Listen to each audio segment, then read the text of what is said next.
Halo guys, selamat datang kembali di channel Broview. Bagaimana kabar kalian semua? Semoga dalam keadaan sehat selalu dan diberi kelancaran dalam segala aktivitasnya. Masih bersama saya Stephen yang akan menjelaskan alur cerita filmnya. Kali ini saya akan menjelaskan alur cerita film yang berjudul District 13 Ultimatum. Film ini menceritakan tentang kondisi 3 tahun pasca peristiwa tewasnya Taha B. Mahmud yang sebelumnya menjadi penguasa di daerah kumuh yang disebut District 13. Kematian Taha telah meninggalkan kekosongan kekuasaan, sehingga kontrol total wilayah itu kini menjadi rebutan oleh 5 rival geng teritorial yang ingin menggantikan posisi Taha. Bakal seru kayaknya nih. Langsung saja, sebelum masuk ke ceritanya seperti biasa siapkan apa? Ya tentunya Kopay dan Udbray untuk menemani kalian dalam menonton alur cerita film ini. Dan sekarang kita masuk intro.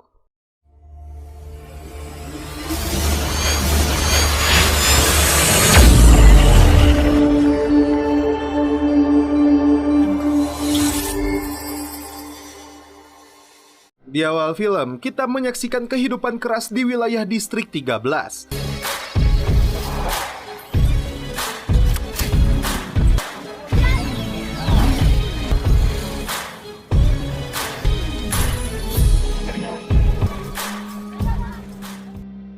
Transaksi narkoboy, jual beli senjata ilegal, hingga dikejar aparat kepolisian merupakan hal yang biasa. Tempat isolasi ini dihuni oleh berbagai kelompok gangster dari berbagai ras yang berbeda. Bahkan para bocil di sini sudah mempunyai keahlian menjadi kurir narkoboy, bahkan menenteng senjata AK-47.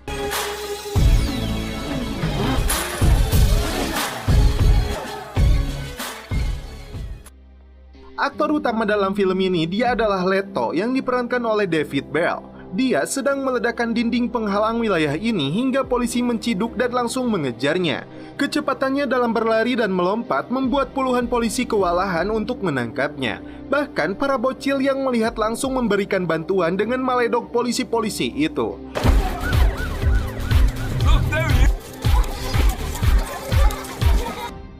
Leto sampai di wilayah kekuasaan kelompok Afrika. Si gendut Dudu langsung memukulnya karena dia dianggap telah membawa polisi. Tapi pimpinannya yang bernama March membela Leto yang menganggapnya sebagai teman. Dia menugaskan anak buahnya untuk mengusir para polisi itu. Leto merasa tempat ini telah gagal dikelola oleh pemerintah. 3 tahun lalu mereka menjanjikan kehidupan yang lebih baik untuk wilayah ini. Slowly the inhabitants are drained away until the end. Society wants to exclude us. Bos Afrika ini mengirim semangka menggunakan sebuah mobil box keluar dari Distrik 13.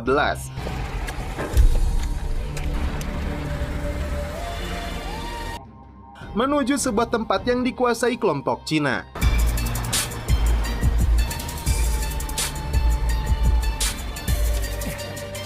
Hey, the stuff's here. Semangka-semangka itu kemudian dibelah dan ternyata di dalamnya berisi narkoboy. Si kumis Ruth kemudian mencoba narkoboy itu. Dia kemudian menemui bosnya yang bernama Wo, si botak gendut yang hobinya celepot. Ruth meminta para pelanggannya untuk menunggu sejenak. Rupanya wanita sekso ini adalah Kapten Demin yang sedang menyamar untuk membongkar kejahatan mereka. You get on your knees, Tubby. Setelah mengikat tangan si gendut, Demin langsung menghubungi timnya yang berada di luar. 2 polisi yang akan masuk ke markas ini dicegah oleh pengawal. Ruth akan memberitahu bosnya, namun Demin langsung menembakkan obat bius di lehernya. Demin meletakkan peledak di mulut Wo. Jika dia berbicara, maka mulutnya dan giginya akan rontok. Demin kembali menyamar dan memanggil pelanggan pertama Wo untuk masuk menemuinya. Disitulah dia langsung membiusnya. Pleasure to see you again. Don't move. Demin kembali memanggil pelanggan kedua yang bernama Hugo. Saat dia akan mengambil pistolnya, namun kapten ini lebih dulu menodongnya. Tell me. Ada seorang pelanggan bernama Sam yang ngecapruk tidak sabar karena pantatnya sudah getek ingin segera bertemu Wo. 1-2 tembakan obat bius tidak membuat Sam pingsan, hingga Demin berkali-kali menembaknya dan barulah dia ambruk. Setelah para pelanggan Wo dilumpuhkan, Demin meminta pasukan segera masuk. Rupanya markas ini telah dilengkapi sistem keamanan yang canggih ketika aparat melakukan penggerebekan. Ternyata di bawah kursi Wo terdapat lubang rahasia. Damien langsung meledakkannya. Tim SWAT membongkar paksa teralis yang menghalangi jalan mereka. Sementara itu, Damien mengeluarkan bos mafia dan para pelanggannya ini melalui lubang tersebut. Tim SWAT mengalami kesulitan karena dihadang sebuah pintu baja berikut semprotan gas beracun. 5 orang anak buah Wo menembaki pintu untuk menyelamatkan bos mereka. Damien mencoba mengeluarkan lukisan senilai 200 miliar euro, namun karena ukurannya terlalu besar, dia tidak dapat mengeluarkannya melalui lubang. Mereka berhasil masuk dan langsung menyerang Damien. Bukan tanpa alasan, dialah yang ditugaskan untuk menyamar seorang diri karena kemampuan tempurnya yang luar biasa edan.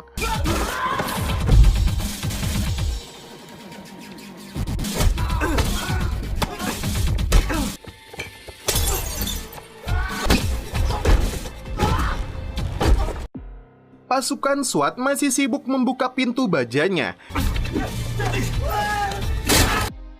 Kini, Damien masuk ke dapur produksi melumpuhkan mereka yang langsung mengaktifkan sebuah bom. Dia meminta bantuan dari tim yang berada di luar.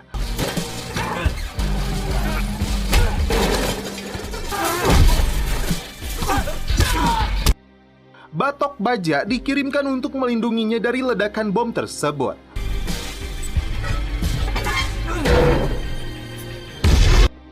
Pasukan akhirnya bisa masuk setelah para penjahat sudah teratasi oleh kapten ini. Dia langsung pulang membawa bonus lukisan senilai 200 miliar euro. That's an order. Excellent. Lalu, seorang komandan DIS bernama Walter Desmond dan asistennya Roland menerima sekoper uang untuk sebuah operasi kejahatan dengan tujuan membangun gedung mewah di distrik 13. The operation starts tonight.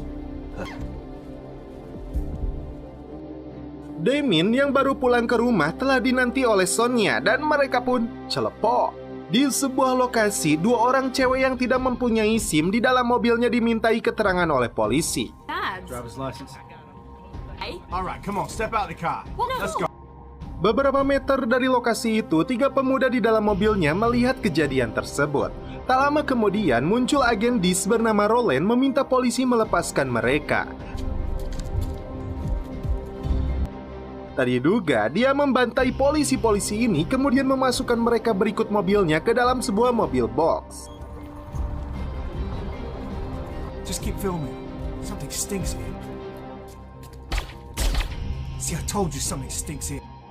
Tentu saja, 3 pemuda itu terkejut dan langsung merekamnya. Mobil polisi tersebut dibawa ke wilayah distrik 13 dan diturunkan persis di depan kelompok gangster berambut kriwil. Mereka terkejut setelah melihat mobil polisi itu tiba-tiba berada di dekat mereka. They got balls, I give them that. You're not from around here, huh? How do you know? Roland memberikan tembakan untuk memancing gangster itu agar menembaki mobil polisinya. That's it, die, you pig! Kejadian itu sengaja mereka rekam untuk dijadikan fitnah agar pemerintah meratakan distrik 13. Di saat yang sama, Leto melihat langsung kejadian itu, bahkan dia melihat plat bertuliskan DIS di mobilnya. Di keesokan hari, Damien yang baru bangun dari tidurnya disergap puluhan polisi.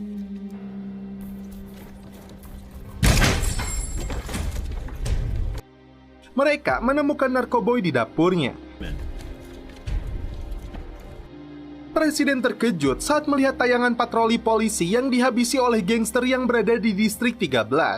Dia khawatir ini akan menjadi isu nasional dan perang saudara akan meletus hingga akibatnya akan mengguncang pemerintahannya. Dia berencana menugaskan Kapten Damien untuk menuntaskan masalah ini. Namun Jenderal mengatakan dia telah ditangkap dalam kasus narkoboy. Dia mengusulkan untuk menugaskan Komandan DIS yang bernama Walter Gasman untuk menyelesaikan masalahnya. Rekaman itu akhirnya disebarluaskan yang membuat pihak keamanan murka. It's a massacre. Look, they didn't even get to fire back. Bullets blow! You can see the car's not even low! Seorang tahanan kriwil di gerbang 13 sengaja dibebaskan. Kemudian dia ditembak mati dengan dalih mencoba melarikan diri.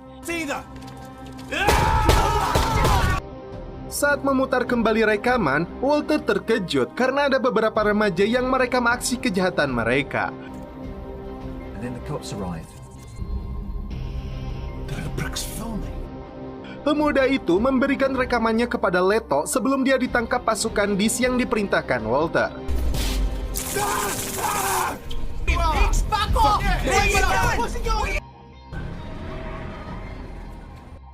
Saat Damien akan dijebloskan ke dalam sel, dia mencekik dua petugas untuk meminta handphonenya. Damien langsung mengirim pesan kepada Leto untuk meminta bantuan karena dirinya telah dijebak. I know I've been set up, so if you could come get me. Rupanya Walter sendiri yang menjebak Damien agar dijebloskan ke dalam penjara. HP-nya telah diretas dan mereka mengetahui Damien telah menghubungi Leto. Sebelum Leto masuk ke kamarnya, dia telah membuat semacam jebakan jika ada orang yang mencoba masuk ke rumahnya. Pasukan DIS yang dipimpin Roland dikirim untuk menangkapnya. Over here. Alright, back off, man.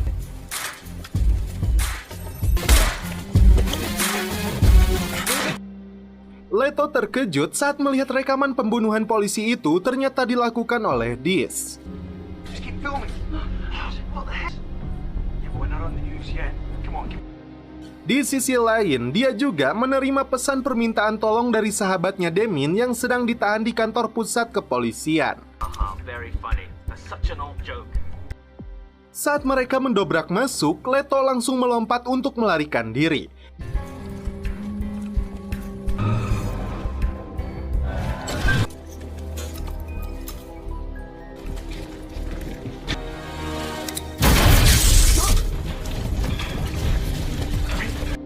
Dia pun melakukan aksi yang sangat keren untuk melompat ke bangunan yang berada di seberangnya. Pasukan ini kewalahan untuk menangkapnya.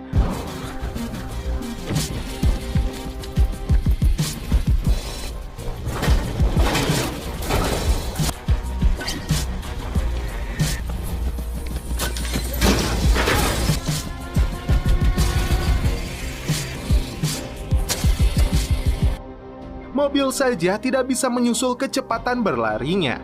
Leto akhirnya bisa lolos dari pengejaran mereka.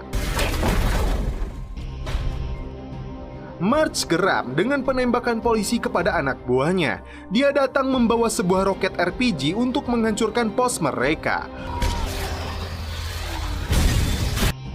Leto datang ke kantor polisi untuk menyerahkan diri. Namun karena dia tidak melakukan kejahatan, dia sengaja membenturkan kepala petugas agar dia dijebloskan ke dalam sel. Saat itulah Leto kembali beraksi agar bisa membebaskan Damien.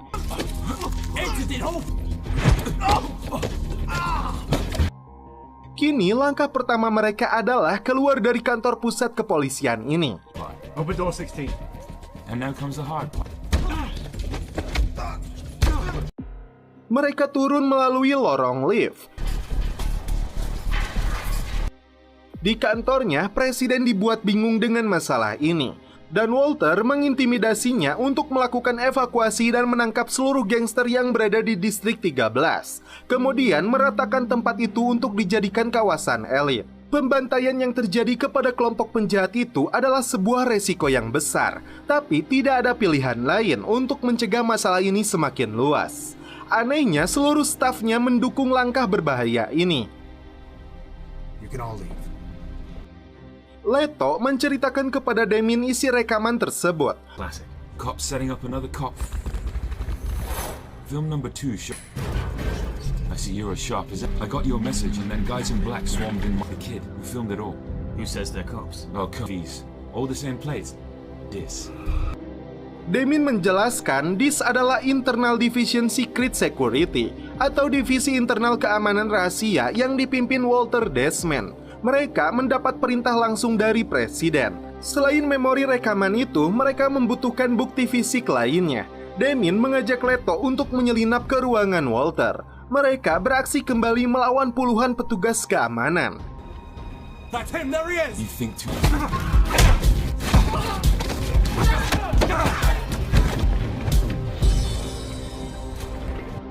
Sementara Damien menghadang mereka, Leto masuk ke ruangan Walter dan mencari buktinya.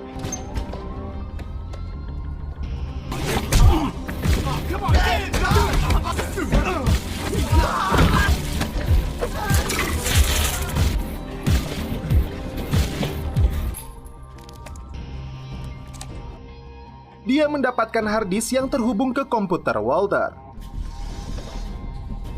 Installing a new server.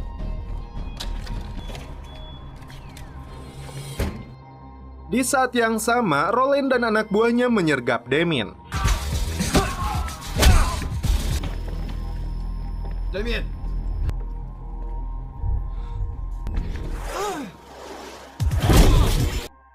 Mereka berhasil lolos menggunakan sebuah mobil keluar dari kantor polisi itu.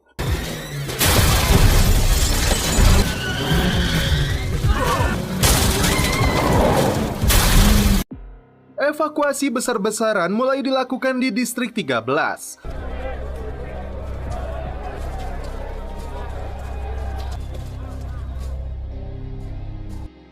Leto dan Damien yang masuk ke sana mendapat tembakan dari atap gedung.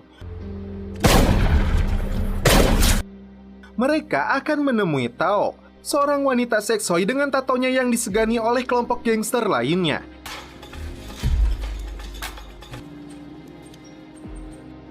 Dari harddisk tersebut, mereka mendapatkan bukti tentang rencana yang dilakukan Walter untuk membombardir distrik 13 melalui tangan presiden. Where'd you learn how to do this stuff, man? These buildings, and there's the name of the contractor. Sebelum serangan dilakukan, 3 helikopter dikirim untuk menandai lokasi peluncuran misil. There are 3 choppers. One above us. Damien mempunyai rencana untuk menggagalkan pengeboman lokasi ini. Ketua dan perwakilan dari kelompok gangster diundang oleh Tao. Moko, thanks for coming. Assalamualaikum. Ada kelompok gangster Kopeah, ada Simard spesialis senjata, Carlos spesialis mobil, dan terakhir Montana spesialis pompa air. Tersisa 5 jam sebelum peluncuran dilakukan dan lokasi target mereka langsung di Paris di kantor presiden. Neutralize. So where's the party? Downtown Paris.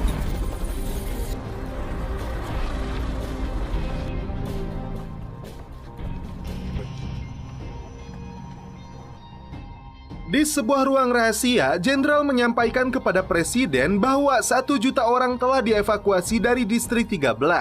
Namun, masih ada beberapa ribu orang yang masih bertahan di lokasi itu.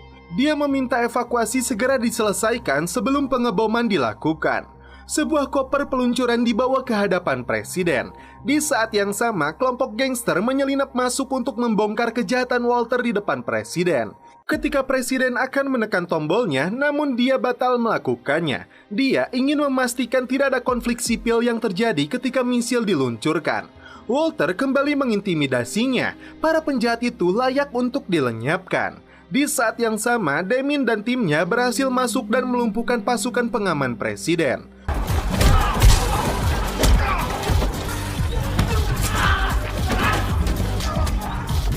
Let's go.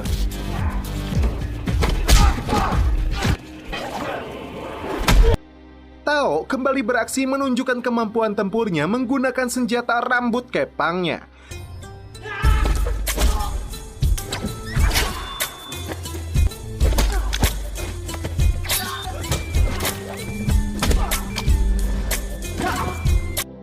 Damien dicegat oleh si Roland, namun dalam satu tendangan yang mendarat di pedangnya, dia pun langsung ambruk. By the rules. Not when it suits you. Reinforced steel. Jenderal telah memastikan sektor 13 itu telah bersih dan aman. Saat Presiden akan menekan tombolnya kembali, Leto dan timnya berhasil masuk.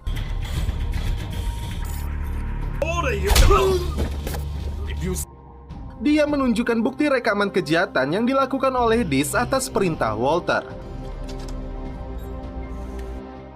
Walter langsung menyandera Presiden saat sadar kejahatannya telah terbongkar. Right. Nobody move. Come on, sir. Dia memaksa Presiden untuk menekan tombol peluncurannya. Leto mengalihkan perhatiannya agar Damien langsung menendangnya. I'll kill you all together. Come on, press the button now. Press the button!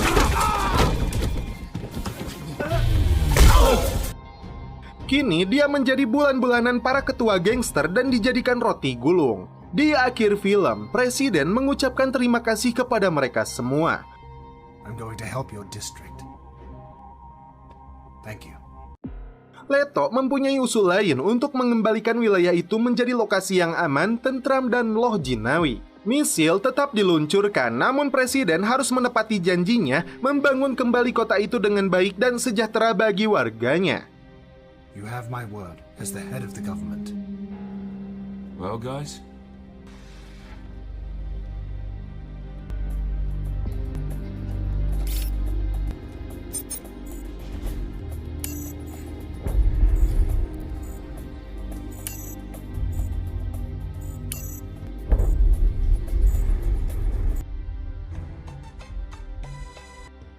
Dan setelah itu film pun berakhir.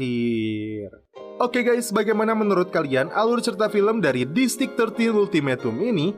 Menurut saya, soal cerita, film ini sebenarnya tidak menawarkan terlalu banyak dan bisa dibilang hanya ada untuk merangkai beberapa adegan yang ada. Tidak bisa disalahkan karena misi film ini memang untuk memamerkan kemampuan para atlet parkour, menjelajah kota dan melewati berbagai rintangan yang ada dengan teknik yang memang mengagumkan. Walaupun mungkin tidak disadari, namun ada kesan film ini adalah bentuk lain dari film Jackie Chan yang juga mengandalkan kemampuan laga yang kadang terlihat mustahil. Dan tidak lupa juga dengan slogan Broview, apapun filmnya, minumnya tetap Kopai.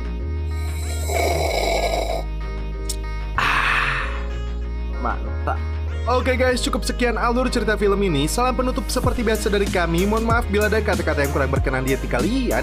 Mohon dimaafkan ya. Salam perfilman duniawi. Keep enjoy.